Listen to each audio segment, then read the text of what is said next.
Bonjour à toutes et à tous pour cette correction de votre devoir Excel avancé.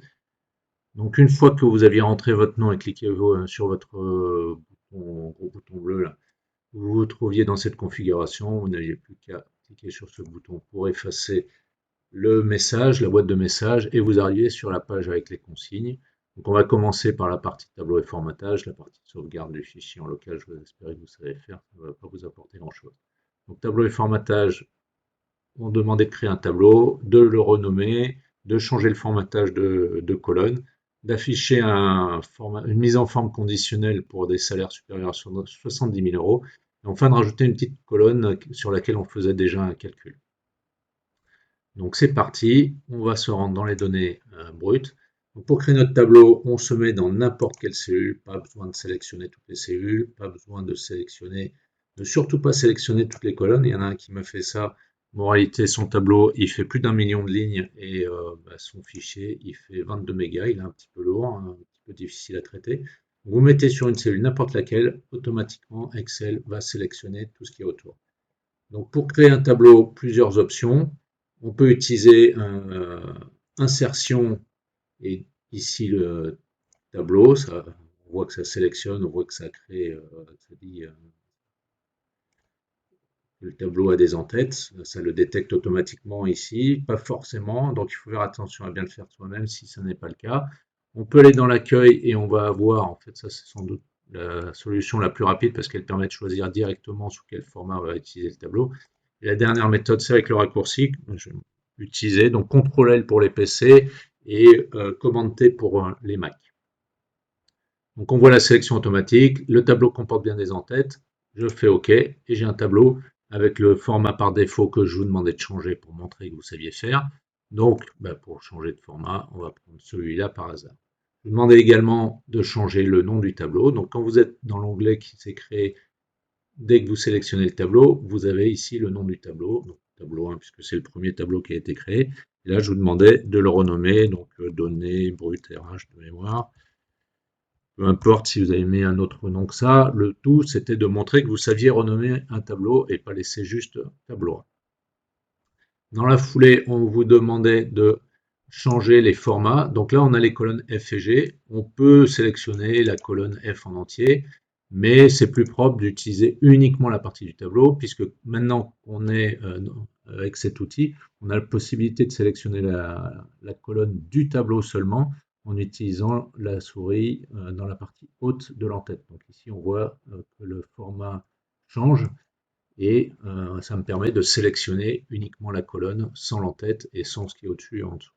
Donc ça, je vais le transformer en format de date, donc j'ai plusieurs options. Je peux faire un clic droit et aller sur le format de cellule qui va m'ouvrir une fenêtre dans laquelle je vais pouvoir aller sur les dates. Je peux accéder de la même manière en faisant ici dans l'accueil sur le groupe nombre. Je peux arriver au même résultat avec un raccourci dont je ne vous ai probablement pas parlé, qui est CTRL 1, donc CTRL SHIFT 1, ça ouvre cette même fenêtre. Mais là, on va se contenter d'aller ici, dans cette mise en forme rapide. On a un certain nombre de formats relativement standards qui sont proposés, et là, on va sélectionner une date, aussi simplement que ça. De la même manière, on va aller dans la colonne rémunération, et on va sélectionner un format monétaire. Alors attention, ça, c'est pas du monétaire, c'est de la comptabilité. C'est un petit peu particulier, ça met des valeurs un peu différemment. Donc bien monétaire. Par défaut, il met 2 chiffres après la virgule. Je peux le changer en ouvrant encore cette fenêtre ici et en sélectionnant 0, en utilisant ici l'ascenseur. Et je peux également utiliser, là j'ai ces deux boutons qui me permettent d'augmenter le nombre de chiffres après la virgule et là de diminuer le chiffre après la virgule. Ça ne change pas le contenu de la cellule, hein, ça ne change que l'aspect, c'est du formatage. Donc on a fait ça et il nous restait sur cette colonne-là à choisir une mise en forme conditionnelle pour les valeurs supérieures à 70 000. Alors pour ça, je sélectionne uniquement les colonnes du tableau. Certains ont sélectionné toute la colonne ici. L'inconvénient, c'est que ça met le format également pour l'entête puisque c'est du texte et le texte c'est considéré comme plus grand que des nombres. Donc ne sélectionnons que notre colonne du tableau et je vais aller dans accueil, mise en forme conditionnelle.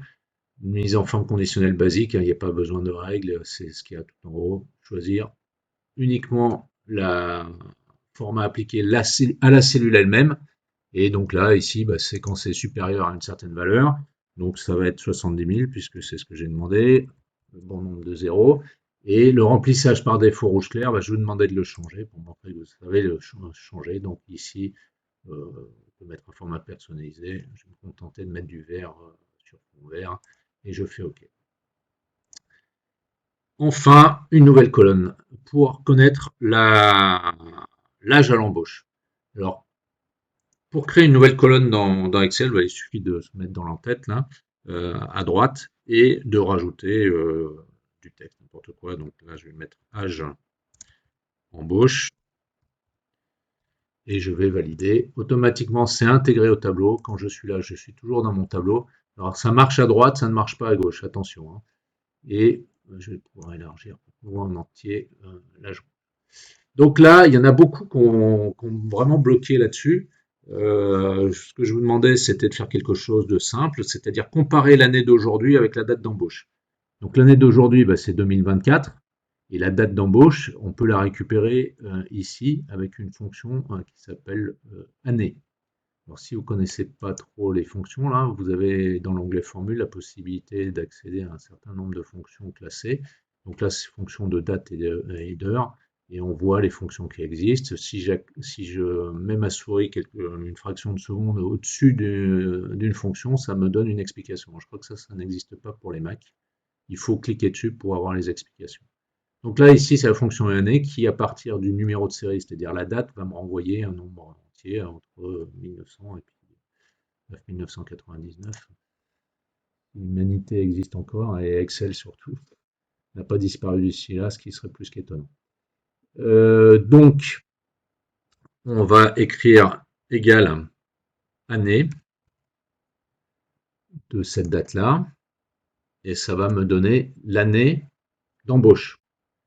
Donc, pour savoir combien d'années se sont écoulées depuis l'année d'aujourd'hui, c'est-à-dire 2024, euh, par rapport à ça, ben, je fais juste 2024 moins cette valeur-là, et ça me donne le temps le nombre d'années d'ancienneté. Et vous avez pu voir que ça a mis un format un peu particulier. Alors, je vous rappelle que les dates, le 1, ça correspond au 1er janvier 1900 et ça correspond à 24 heures. Donc, à chaque fois qu'on ajoute une journée, on augmente d'un. Et donc là, en fait, ben, j'ai le 8 janvier 1900, en fait, ça correspond à la valeur de 8. C'est juste de l'affichage. Dans la cellule, ici, c'est écrit 8. Sauf qu'il me l'a mis sous un format de date. Si je vais dans l'accueil, il me l'a mis sous un format de date. Je vais juste lui dire que je veux pas un format de date, je veux pas de format standard. Et là, on retrouve bien la valeur qui est prévue. Et pour connaître l'âge à l'embauche, ben, il suffit de retrancher à l'âge le nombre d'années que la personne a passé dans la boîte. Donc, je vais mettre l'âge et je retranche la valeur qu'on vient de calculer précédemment. Et je n'oublie pas de mettre des parenthèses parce que sinon on va avoir quelque chose qui va être assez totalement incohérent, hein. D'ailleurs, il y en a qui n'ont pas hésité à me mettre des trucs incohérents. Âge à l'embauche de plus de 100 ans, ça les a pas choqués. Ou si ça les a choqués, ils n'ont pas trouvé de solution. Voilà. Là, de nouveau, on est passé en format date. De nouveau, je vais lui dire que je veux du standard. Et donc là, on a bien, la personne elle est rentrée en 2016, on est en 2024. Elle avait 8 ans de moins, 31 moins 8, on a bien 23 ans. Donc, les demandé est bien réalisé. Et on a rempli toutes ces valeurs-là. On peut m'ajouter des 1 pour le calcul de ma note future. Une nouvelle colonne maintenant qui doit me donner le prénom de la personne sans l'initiale du nom qui est derrière. Donc on peut insérer, si on veut le faire juste derrière une colonne ici. Je vais la mettre de ce côté-là, c'est plus facile. Et éventuellement, si j'y pense, je vous montrerai comment on déplace une colonne dans un tableau. C'est relativement facile. Donc là, j'avais mis ça dans les fonctions de texte, mais en fait, il y a une méthode la plus facile qui n'est pas du tout une fonction de texte, c'est d'utiliser ce qu'on appelle le remplissage instantané. Alors, remplissage instantané, si on va dans Données ici, on a dans les outils de données différents icônes et en particulier un avec un petit éclair. Pourquoi? Parce qu'en anglais ça s'appelle flash fill, c'est-à-dire remplissage en un éclair. Si ça peut vous aider à vous en souvenir. Et il y a un raccourci, c'est CTRL E. Donc on va voir si Excel arrive à le faire automatiquement. Et sinon, je le forcerai en utilisant sur l'icône sur le raccourci. Donc le but, c'est d'écrire ce qu'on veut. Là, je veux le prénom Norma. Je valide. Je vais commencer à écrire Xavier et là, automatiquement, Excel a détecté que, a priori, je voulais écrire le premier mot. Donc là, il n'y a pas d'erreur, j'ai pas de correction à faire, j'ai juste à valider en faisant entrer et j'ai automatiquement, très très rapidement, mes prénoms qui ont été extraits. Et si je veux le déplacer, donc ce que je vous disais, je vais me placer sur la colonne, je vais cliquer une deuxième fois pour prendre l'entête et je n'ai plus qu'à me mettre sur le bord et je peux le déplacer et on voit le trait vert, il a disparu. Voilà. Il ne faut pas bouger vers le haut parce que sinon ça ne rentre pas. Il faut vraiment rester à la même hauteur. Et si je veux le mettre ici, ben voilà. Je vois mon trait vert avec la petite barre du haut, la petite barre du bas. J'ai juste à lâcher et j'ai déplacé ma colonne ici. Donc là, ben, je vais la supprimer. Pour supprimer, je vais faire un clic droit et je vais aller dans supprimer. Et puisque je suis dans un tableau, il me propose soit de supprimer la ligne, soit la colonne de tableau. Et je vais refaire ça pour vous montrer avec une autre méthode. Donc là, si je voulais, je faisais un clic droit, je fais insérer cette fois-ci et je vais dire que je veux insérer pas une ligne en haut, mais une colonne à gauche. Et ça me crée ma colonne que je vais pouvoir appeler prénom. Et là, avec les formules, mais il y a différentes solutions. Alors, il y en a qui ont essayé de me mettre du gauche avec le nombre de lettres ici, il y en a 5. Ça a marché pour le deuxième, ça va pas trop marcher ici parce que ça va me rajouter un espace, mais encore c'est relativement invisible. Et dès que je vais arriver ici, ça va être, il va me manquer des lettres. Donc ça n'est pas possible. Et quand je vais faire ici, je vais avoir le H de Sam espace H. Donc gauche tout seul, ça ne va pas suffire. Il va falloir que je le combine avec une fonction qui va me déterminer la position de l'espace. Donc la fonction qui va me déterminer la position de l'espace, eh bien c'est une fonction cherche ou une fonction trouve, les deux fonctionnent.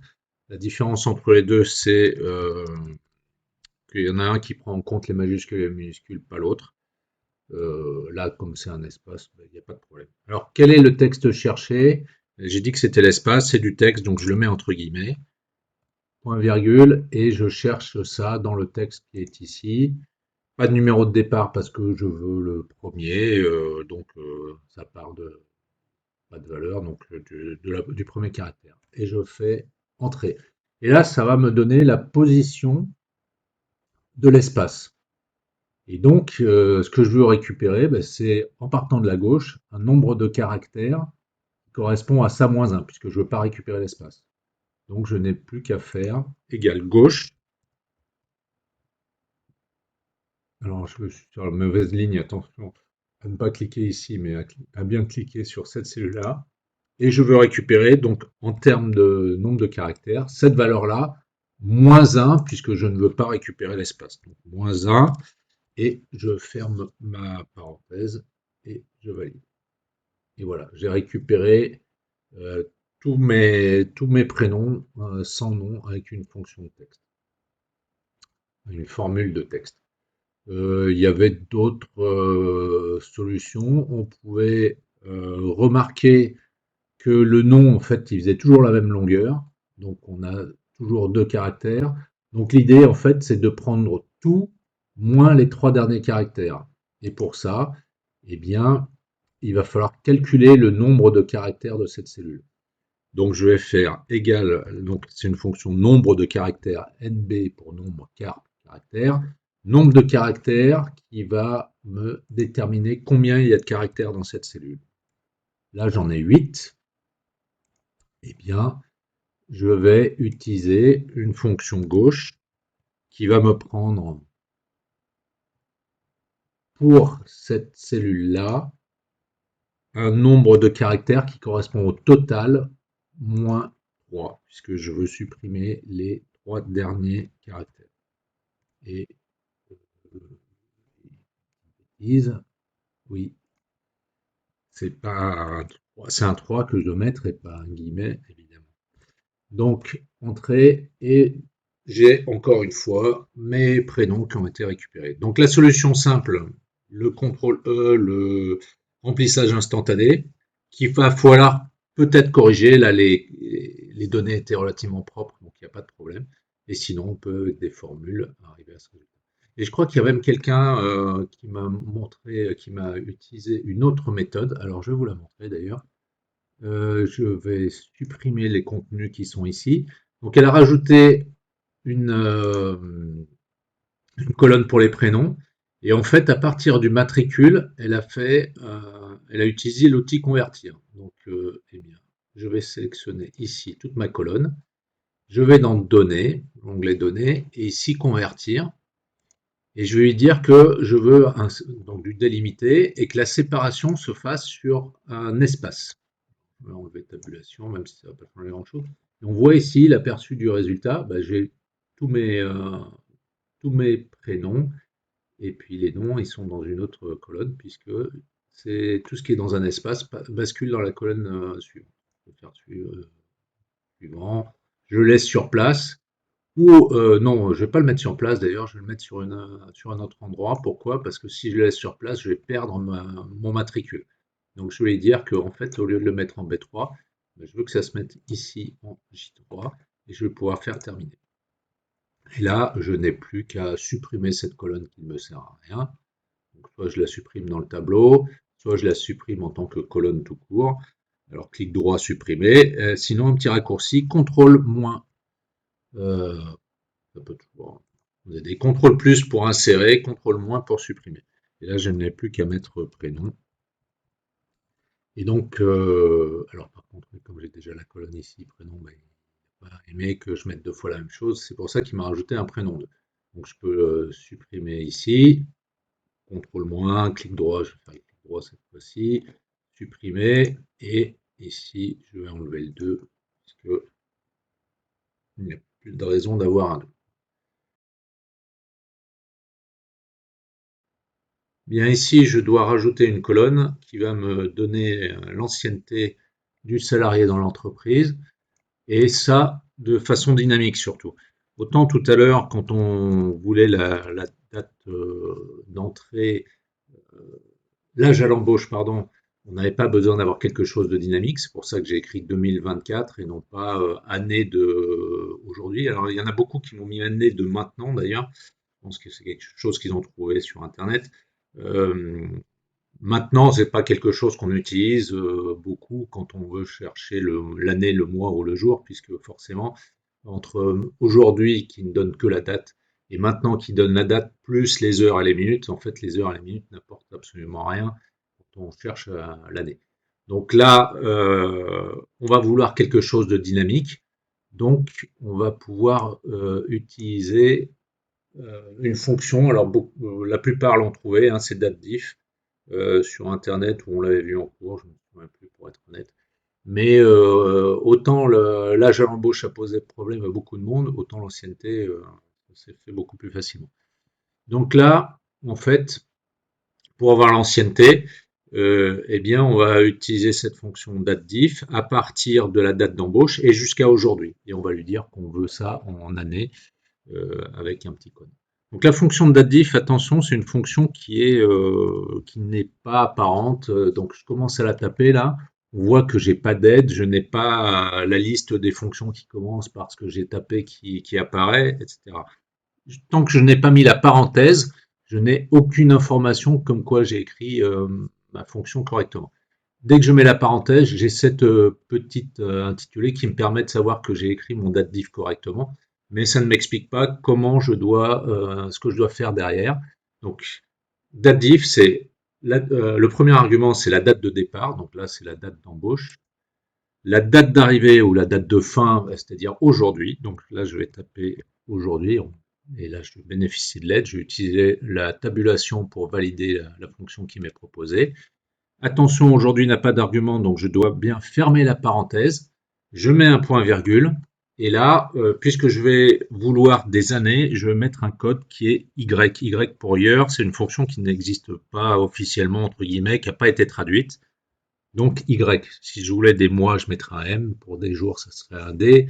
Et il existe d'autres codes qui sont YM, YD, MD, qui sont pas tellement utilisés, un peu compliqués, mais donc le plus important c'est souvent Y ou M. Le D pour moi c'est une ineptie puisqu'en fait il suffit de faire directement une soustraction la plus grande date moins la plus petite date. Donc voilà, là la fonction ici ça va me donner le nombre d'années par rapport à aujourd'hui depuis la date d'embauche. Et on voit qu'on n'a pas exactement la même chose. Tout à l'heure, on avait 8 ans. Pourquoi? Parce que j'avais demandé une valeur qui était approximative. Effectivement, parce on est en février et que l'embauche est en avril. Et donc, la personne n'a pas exactement 8 ans. Elle est à un mois et demi d'avoir 8 ans d'ancienneté. C'est pour ça que je vous demandais quelque chose d'approximatif. Ici, je vous demande quelque chose de plus vrai. Alors, il y en a qui m'ont récupéré des fonctions où on peut rajouter, ils ont rajouté à la main 7 ans, puis ils ont refait cette formule avec le nombre de mois derrière, alors en mettant YM, ce qui me donne le nombre de mois quand j'enlève les années, etc. L'inconvénient, c'est que si on veut faire des calculs, des classements, des groupages, moi, je préfère garder une valeur numérique. Maintenant, si on veut afficher en derrière, on peut utiliser un formatage. Alors, ça vous était pas demandé, mais je vous le montre ici. Je vais sélectionner donc ces cellules-là et je vais me rendre dans un format personnalisé. Donc, je peux utiliser le raccourci, je peux utiliser le bouton qui est là, je peux faire un clic droit format de cellule, peu importe. Je vais dans personnaliser et derrière, je dis donc une valeur numérique. 0, ça veut dire une valeur numérique sans plus d'informations particulières. Et derrière, je vais lui rajouter du texte, donc entre guillemets, je mets un espace, je rajoute le texte que je veux, je ferme mes guillemets. Et en faisant ça, ça va m'afficher le nombre d'années, mais là, j'ai toujours une valeur numérique. C'est-à-dire que si je veux faire un calcul, eh bien, si je prends ça là, je peux le voir ici, la somme, c'est 28 ans. Alors que si j'avais écrit à la main, rajouter et, entre guillemets, en, eh bien, je ne pourrais pas faire de calcul dessus. Donc ça, c'est de l'affichage. La valeur dans la cellule, c'est 7. Tableau croisé dynamique, les TCD, un superbe outil d'Excel.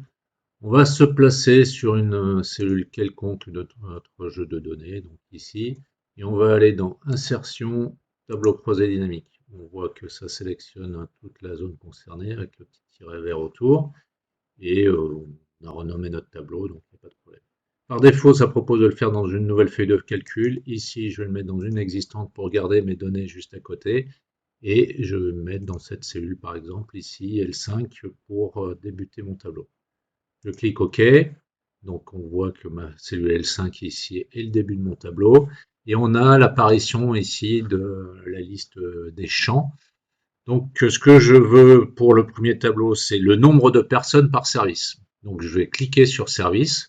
C'est du texte, donc par défaut, ça va me mettre au niveau des lignes.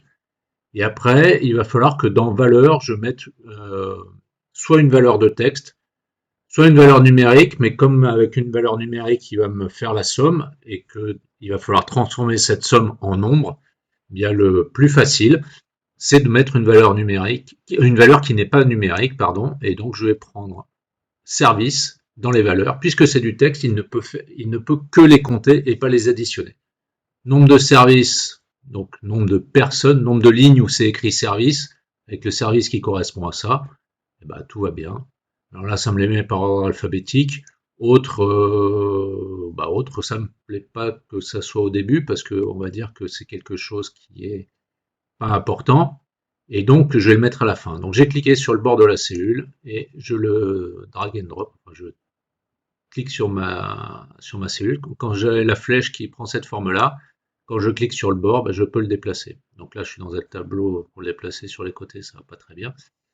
Mais enfin voilà, c'est comme ça qu'on peut ordonner dans un tableau manuellement, puisque par défaut, on me les avait mis par ordre alphabétique. C'est pour ça que autre ou divers, ben, moi je le mets à la fin parce que c'est plus logique. de le mettre de côté. On va créer notre deuxième tableau croisé dynamique, qui est une manipulation supplémentaire à faire. Donc ce qu'on me demande, c'est la masse salariale par service. On retourne dans Insertion, tableau croisé dynamique. De nouveau, je vais le mettre sur cette feuille et je vais le mettre en dessous ici. Alors, il faut faire attention quand on met plusieurs tableaux croisés dynamiques sur la même feuille et les uns en dessous des autres ou à côté des autres. C'est que si on modifie notre tableau, on risque d'avoir un problème si par exemple je rajoute en dessous des étiquettes de ligne quelque chose d'autre, homme-femme, par exemple, le sexe ici, eh bien mon tableau croisé dynamique va s'agrandir et si je chevauche l'autre, je vais avoir un problème. Donc ici, je veux par service toujours, donc je coche encore par service. Et ce que je veux ici, donc comme pour mes valeurs, c'est la rémunération. Donc j'ai juste à cocher, puisque c'est une valeur numérique, automatiquement ça va le mettre dans la zone des valeurs. Et par défaut, on voit que ça me le met euh, comme somme, puisque c'est du numérique. Alors si je clique ici, je peux faire des modifications. En allant dans les paramètres de champ de valeur, je peux accéder au format de nombre. Je peux accéder ici à la synthèse des valeurs par avec les différentes possibilités. Tout à l'heure, j'aurais dû faire ça si j'avais choisi une valeur numérique.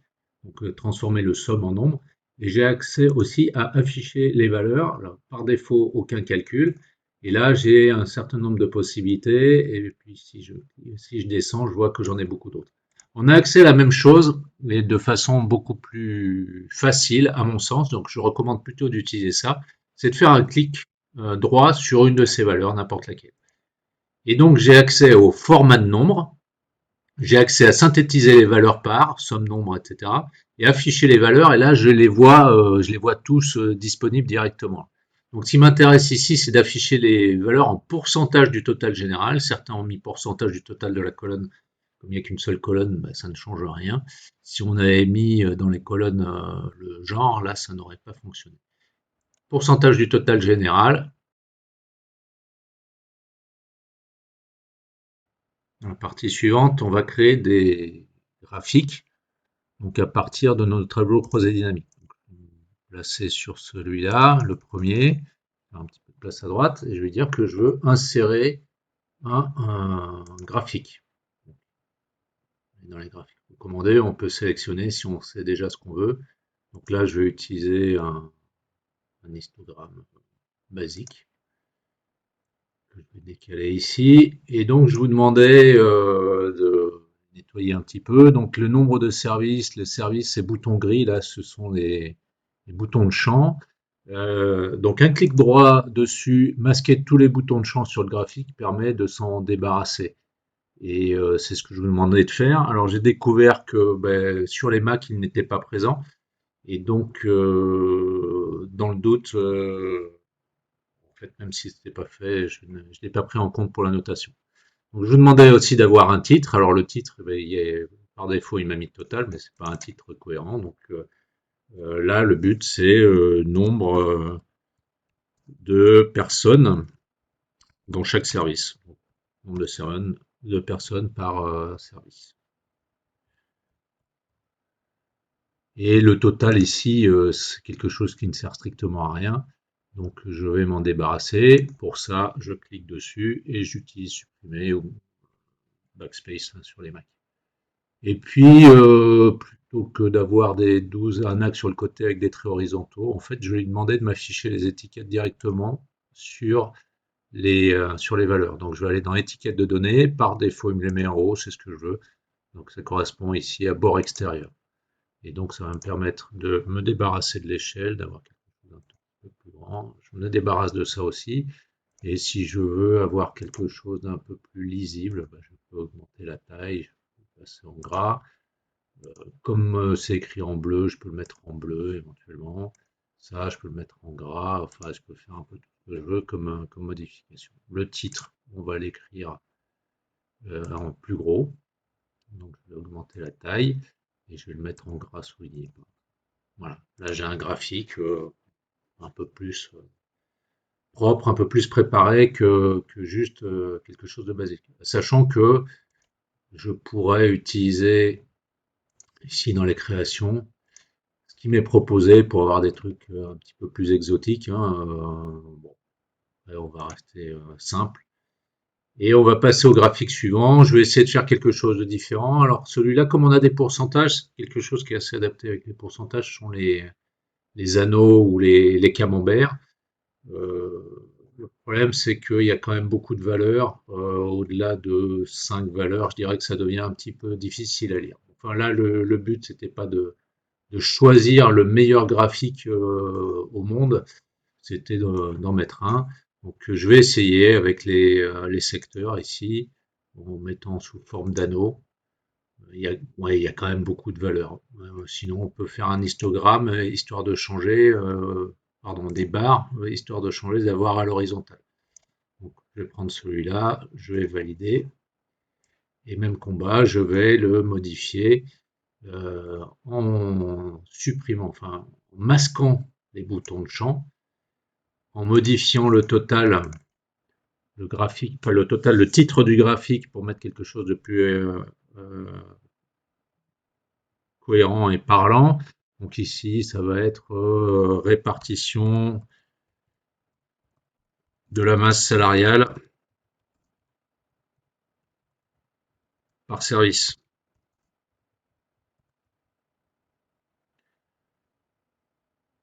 80 service. Ouais, peu importe. Et donc pareil, je vire mon total ici. Je vais enlever ça. Je vais enlever ça et je vais lui dire que je veux mes étiquettes de données. Alors, il me les met en port extérieur. Après, si je veux jouer, enfin, j'ai des tas de possibilités, hein. Admettons que je veuille faire quelque chose ici de plus gros. Donc, je vais mettre une largeur d'intervalle plus faible. Ça ira plus vite si je prends ça et que je le déplace à la main. Encore quelque chose de plus faible. Je vais mettre 0, non, 0, c'est pas assez. Allez, on va mettre ça. Et mes étiquettes, en fait, eh bien, je vais pouvoir les mettre en bord intérieur. Et par contre, là, elles sont pas visibles. Eh bien, je vais aller les mettre en gras, un peu plus gros, et puis je vais les écrire en blanc. Comme ça va ressortir quelque chose d'assez propre. Et ça, je peux le mettre en plus gras pour que ce soit lisible. De nouveau, le titre en plus gros, puis en souligné, pour être cohérent et en gras. Alors là, ça ne rentre pas. Quelle taille je l'ai mis? Oh, non, c'est pas terrible. On va les mettre comme ça, sachant qu'au pire, on pourrait très bien agrandir. Effectivement, quand je dis au pire, c'est pas le pire. Je vais l'agrandir de manière à ce que ça tienne sur une seule ligne. Et puis, je vais le réduire. Voilà. Et on en a fini pour les graphiques. Alors, sur la partie précédente, j'ai oublié de rajouter le déplacement des graphiques vers une nouvelle feuille. Avant de faire ça, je voulais vous montrer un petit quelque chose. Là, quand on a dans les tableaux croisés dynamiques cette partie-là, là, qui s'appelle liste des champs, si je clique en dehors de mon tableau croisé dynamique, ça disparaît. Si je clique dedans, ça réapparaît. En revanche, si vous l'avez fermé en utilisant la croix ici, bah, il ne réapparaîtra plus. Donc, pour forcer la réapparition, il va falloir aller dans votre tableau croisé dynamique. Vous allez dans Analyse du tableau croisé dynamique. Et sur la droite, vous avez ici le bouton Liste des champs. Et donc, c'est ça, la liste des champs qui sont ici et qu'on peut déplacer. Revenons donc à nos graphiques qu'on va prendre. Alors, je peux les sélectionner les deux d'un coup puisqu'ils sont sur la même feuille, sinon je le ferai un par un. Et je vais faire un raccourci ou un clic droit. Allez, on va faire couper. Pourquoi couper et pas coller? Parce que personnellement, je préfère ne pas avoir plusieurs fois le même graphique pour éviter de faire une erreur si je fais une modification dessus en modifiant le mauvais. Et les buts, c'est de les mettre sur une nouvelle feuille. Donc, je clique sur le plus ici. Cette feuille, je peux faire un clic droit renommé ou je fais un double clic. Et on va l'appeler TDB pour tableau de bord, et pas TBD comme certains m'ont mis, ça ne change pas grand-chose. Et je n'ai plus qu'à coller ici. Donc, je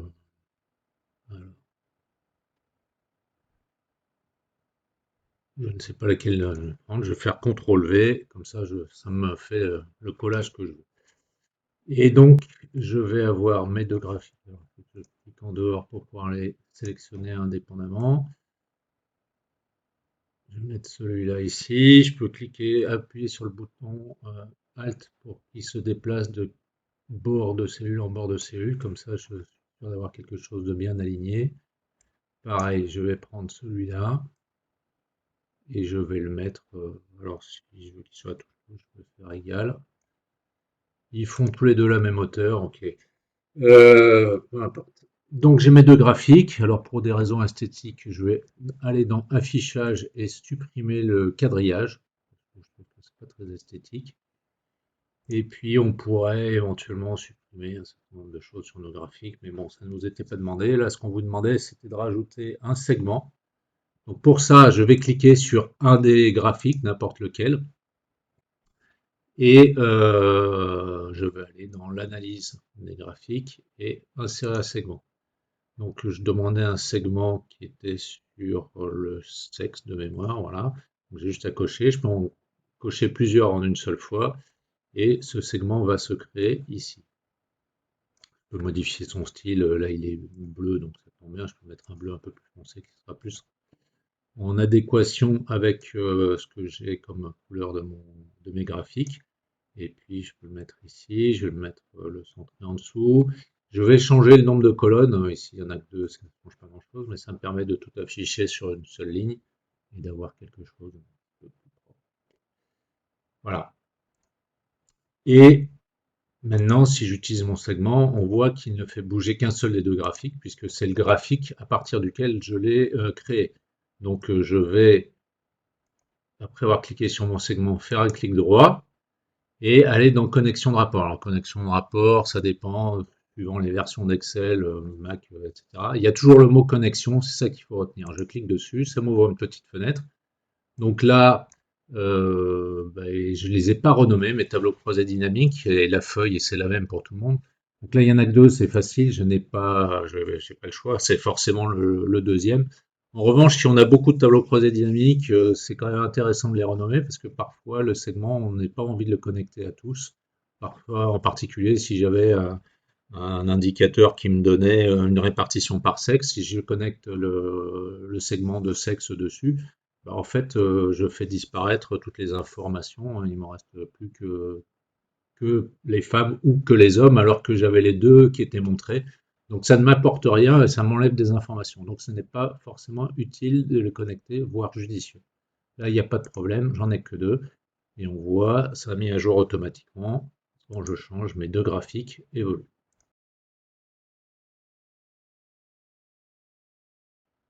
Et il nous reste la partie finale avec les paramétrages de l'impression ainsi que l'enregistrement, la macro et l'affectation à un bouton.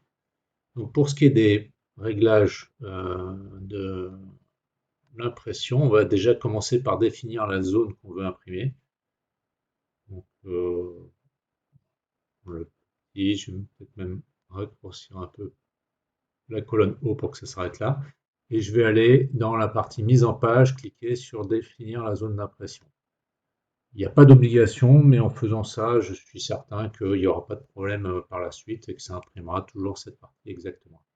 Donc, je peux cliquer sur ce bouton ici, là, dans la mise en page, pour accéder à cette fenêtre.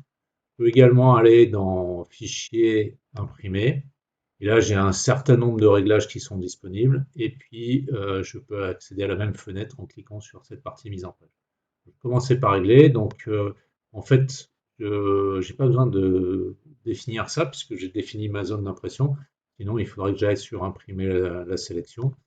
Je demandais à ce que ça soit du portrait, du paysage et pas du portrait, parce que là, on voit bien sur l'écran sur la droite que l'orientation n'est pas du tout adaptée.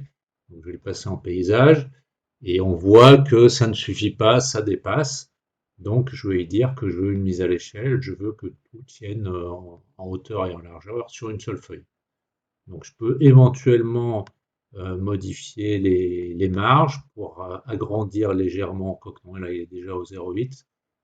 Ça a déjà été fait. Et centrer sur la page horizontalement et verticalement pour avoir quelque chose de propre. Donc là, je peux faire OK. Je vois que tout est sur une seule page et tout correspond à ce que j'ai demandé. Donc je peux aller dans la partie mise en page ici pour accéder à partie en tête pied de page. Alors pour la partie en tête, je vous demandais d'afficher la date et puis d'afficher la page une sur une.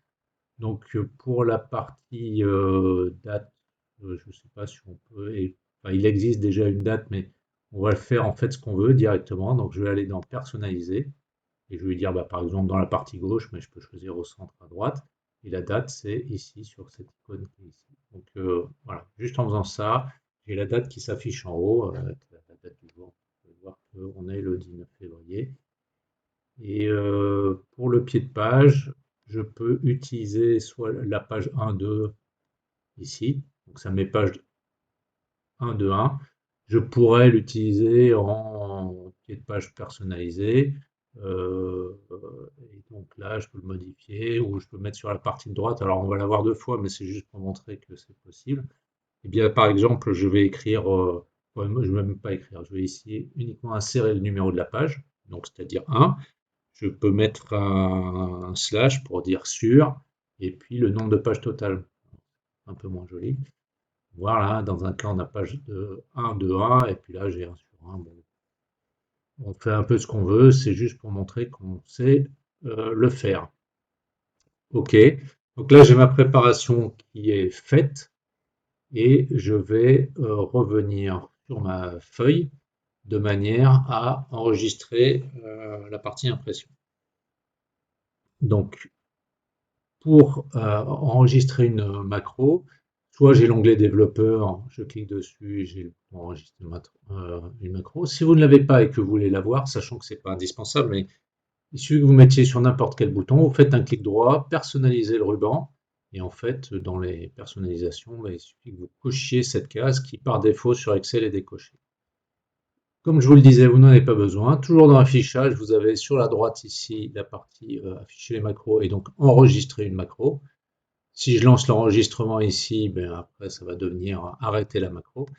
Et puis il y a en fait un bouton qui tombe à gauche, sans doute pas sur les Mac, et qui vous permet de lancer l'enregistrement, qui va devenir un carré pour arrêter une fois que l'enregistrement est lancé. Donc je vais cliquer dessus, ça m'ouvre ma fenêtre qui me propose un nom pour la macro. Je vais l'appeler impression. Alors pas d'espace, donc je peux mettre un tiret du bas, c'est le seul caractère spécial qu'on peut mettre. Et par exemple impression PDF.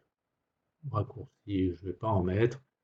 Je l'enregistre dans ce classeur, sachant qu'on peut en fait enregistrer dans un classeur de macros personnel. L'avantage de faire ça, c'est que la macro n'est pas liée au classeur et que vous pouvez enregistrer des macros que vous pourrez utiliser sur d'autres classeurs.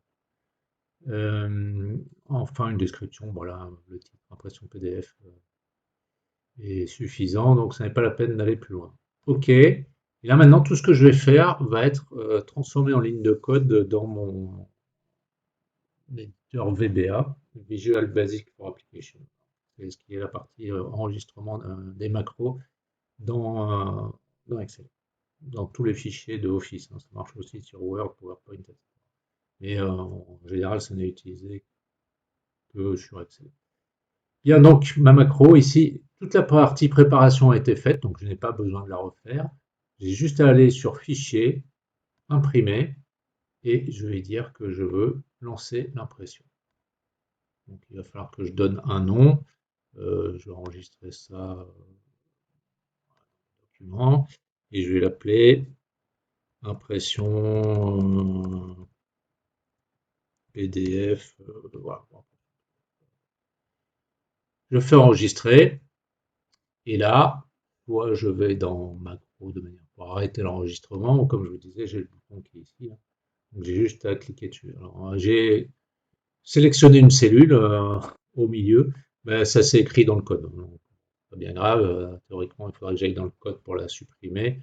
Là, c'est pas, on n'en est pas à ce niveau-là en termes de VBA. Et on va se contenter de créer un bouton qui va me lancer la macro. Donc pour créer un bouton, je peux insérer n'importe quelle forme, une image, n'importe quoi. Là, je vais prendre une icône pour avoir quelque chose qui est, qui est parlant. Donc je vais lui demander de me trouver un icône d'imprimante. Donc voilà, là par exemple, ça paraît très bien. Donc, je double-clique dessus ou je clique sur insérer. après l'avoir sélectionné. Par contre, je ne vais pas le mettre à l'intérieur de cette zone-là, parce que je ne veux pas qu'il soit sur la zone d'impression. Donc, je peux le mettre en dessous, à droite, ça n'a pas d'importance. Et je clique en dehors. Donc là, vous voyez que ma souris se transforme et me permet de déplacer. Et je vais faire un clic droit sur mon bouton, lui affecter une macro, et donc la macro qu'on a fait, impression PDF. Donc, soit je double-clique, soit je clique une fois et je fais OK. Et là maintenant, quand je déplace ma souris dessus, bah, je vois que j'ai cette main avec le petit doigt qui correspond au fait que si on clique dessus, ça va lancer quelque chose.